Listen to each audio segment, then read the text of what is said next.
There's an election. It's regulated chaos. No one knows what's going to happen. It's the death of the old king. Bang, we go into a chaotic state. Everyone argues for a while. And then out of that argument, they produce a consensus and poof, we're in a new state. Right? That's the meta story, right? Order, chaos, order. But it's partial order, chaos, reconstituted and revivified order. That's the thing, is that this order is better than that order. So there's progress. And that's partly why I think the idea of moral relativism is wrong. There's progress in moral order. And it was defined properly by Piaget. The new moral order does everything the old moral order did, and some additional things. That's what constitutes progress. Now, here's a strange idea, and we'll talk about this more as we progress through the class. What's the ultimate in order?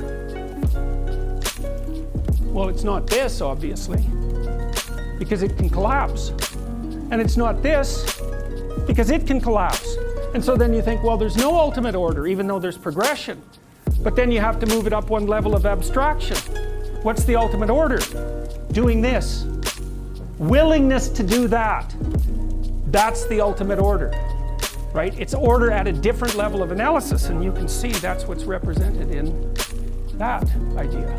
That's what that idea means. That's the phoenix, right? The phoenix is something that lives, ages, and then allows itself to be consumed by fire and then reemerges. And the old phoenix gets old and burns, and the new phoenix reemerges. And so the real phoenix is the thing that's constant across those transformations. That's the Jungian self. That's what he meant. The self is the element of the psyche that remains intact across transformations. Yeah, it's a bloody amazing idea. That's for sure. And you could think about that.